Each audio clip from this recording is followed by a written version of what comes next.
In the hushed expanse of the Cosmodrome, where the rusted skeletons of grounded starships claw at a leaden sky, a single spark ignites. It is the frantic pulse of a ghost shard of celestial sentience, scavenging the silence, searching for a signature that has been absent for centuries. When you finally draw a breath, you are not merely a soldier, you are a guardian. You are a vessel for the light, resurrected from the graveyard of human history to stand as a living bulwark against an encroaching night. Destiny is far more than the rhythmic percussion of kinetic rifles or the frantic choreography of space magic. It is a sprawling epic poem written in the language of bullets and stars. The universe Bungie forged is the stage where the ghosts of a golden age haunt the ruins of the present. Humanity once touched the heavens, tethered to the benevolence of the traveler, a silent, towering sphere that gifted us a brief, brilliant epic of prosperity. Then came the collapse, a cataclysmic great silence that shattered our reach and left the solar system to be carved up by hungry alien empires. From the brooding subterranean catacombs of the moon to the neon-drenched, overgrown jungles of Venus, the landscapes of Destiny are not merely battlefields. They are the archaeological remains of a fallen civilization. At the heart of this odyssey lies a cosmic tug of war between two primordial forces, the light, which champions the complexity of life, and the darkness, an entropic shadow seeking to reduce the universe to its final simplest shape. As a guardian, you exist within the friction of these powers. Whether you are wielding the solar fury of a golden gun, the crushing gravity of a void anchor, or the crackling authority of arc lightning, you are a mythical anomaly, a weapon of legend forged within a landscape of grim reality. What truly elevates Destiny is the gravity of its lore. It is a world where every etched piece of armor, every exotic weapon, and every cryptic item description serves as a breadcrumb into a labyrinth of interconnected myths. You aren't simply trading fire with insectoid fallen scavengers or monolithic cabal war machines. You are unearthing the secrets of hive gods who have fed on slaughter for eons and debating the philosophies of entities who exist outside the boundaries of time. This foundation, a seamless synthesis of razor-sharp gunplay and a persistent, evolving narrative, did more than just iterate on a genre. It defined the soul of the modern looter-shooter. It cultivated a community that doesn't just play the game, but inhabits its cycles theorizing on the mechanics of cosmic raids, mourning the loss of fallen heroes, and waiting with bated breath for the next chapter of the saga to ignite. In the end, Destiny is a testament to the idea that even when the stars go dark, humanity refuses to stop reaching for them. It is a story of a single flickering candle held up against an infinite hungry void. It is the challenge that echoes across the cold reaches of the solar system. Eyes up, Guardian! The universe is waiting, and the myth is only just beginning. Hang tight. Fallen thrive in the dark. We won't. We need... When Bungie first pulled back the veil on Destiny in 2014, the industry didn't just watch. It held its collective breath. We were promised a mythic sci-fi odyssey, a sprawling operatic journey carved into the bones of our solar system. What we inherited instead was a campaign that resembled a shattered mosaic, luminous, haunting, and frustratingly incomplete. To truly grasp Destiny's legacy, one must look past the jagged edges of its narrative and acknowledge the sheer audacity of its world-building DNA.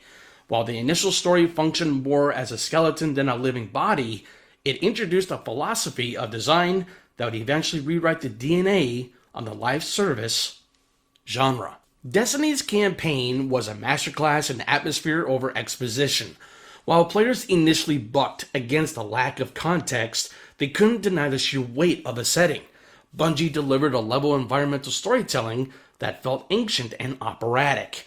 Stepping onto the rusted plains of old Russia or the silent overgrown domes of Venus wasn't just a mission, it was a pilgrimage through the ruins of a golden age. The campaign didn't need to explain the mechanics of the collapse immediately, because the landscape was already screaming the story.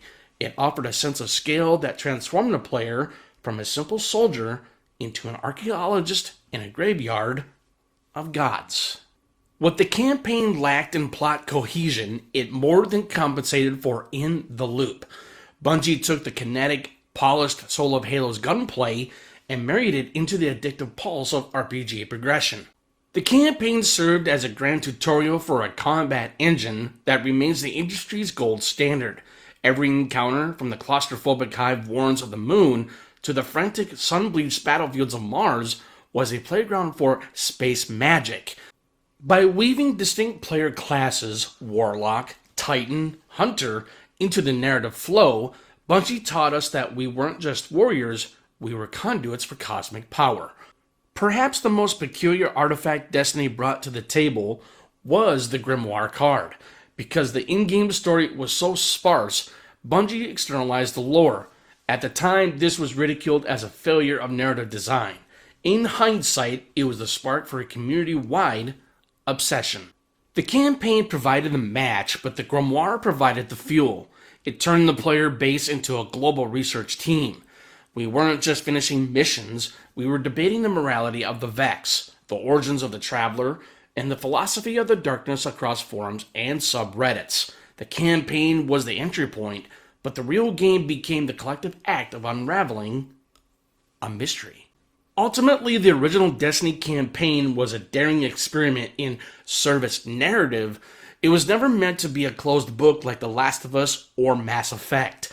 Instead, it was designed to invite players into a room and then open the doors to a universe that would breathe and evolve for over a decade. It brought a sense of presence. Even in its most cryptic moments, Destiny made you feel like a participant in a living history. It taught the industry that a campaign didn't have to be a finished product. It could be the first chapter of an ongoing conversation.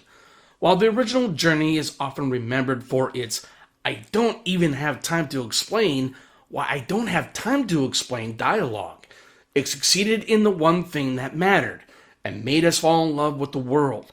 It didn't bring a finished product to the table. It brought a massive, beautiful, and hungry question mark, and we've been chasing the answers ever since.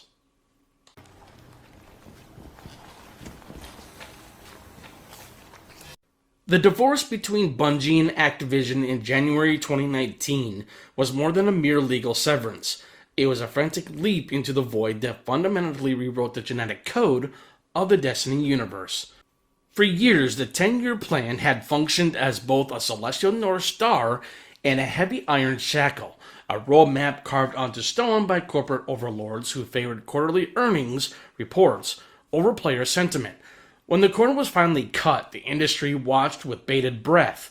The question wasn't just whether a mid-sized studio could survive without the financial gravity of a behemoth like Activision, but whether they could keep the stars aligned on their own. Bungie's answer was a defiant, chaotic yes, but the autonomy they reclaimed arrived as a jagged, double-edged blade. Under the Activision banner, Destiny often felt like a masterpiece painted by a committee. The original vision was frequently eclipsed by the mandatory rhythm of the retail sequel cycle, the jarring transition from Destiny 1 to Destiny 2. The 2014 debut, fractured by narrative incoherence and the looming specter of content draughts, was the byproduct of a publisher obsessed with moving units. By 2017, the sequel's rocky start suggested a world built for shareholders rather than guardians. When Bungie bought back their freedom, they ceased being a developer for hire and became the architects of their own reality. The shift was seismic. The seasonal model took root, the gates opened to free-to-play, and narrative threads began to weave through years of storytelling rather than being confined to the boxes of physical DLC. They stopped chasing the retail ghost and began building a living, breathing digital monument. Yet total control is a heavy burden to carry. By casting off Activision, Bungie also discarded their safety net. The studio was suddenly starkly responsible for every aspect of the machine, from global server infrastructure to the staggering overhead of a perpetual live service ecosystem. This birthed the Autonomy Paradox. Bungie finally had their hands on the tiller, but they were now solely responsible for finding the fuel. Without the bottomless coffers of a publisher, the studio turned toward a ruthless brand of efficiency. This era ushered in Destiny's most polarizing chapters: the vaulting of entire planets to manage the game's bloated architecture, a tightening grip on microtransactions, and the aggressive monetization of every dungeon and seasonal event.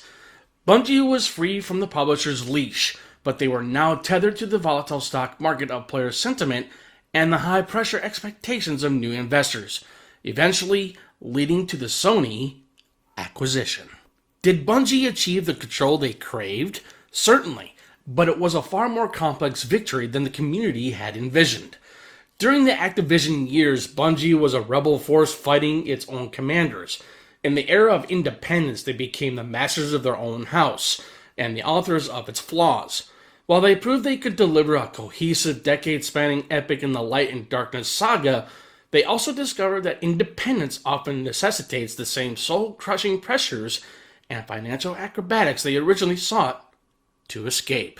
Ultimately, shattering the 10-year plan allowed Destiny to evolve into its true form, a sprawling, complex, and deeply human masterpiece. Bungie didn't just reclaim the rights to their game, they reclaimed the right to fail on their own terms. In the sanitized landscape of modern AAA gaming, that freedom, the right to be brilliantly, independently flawed, is perhaps the most precious loot of all.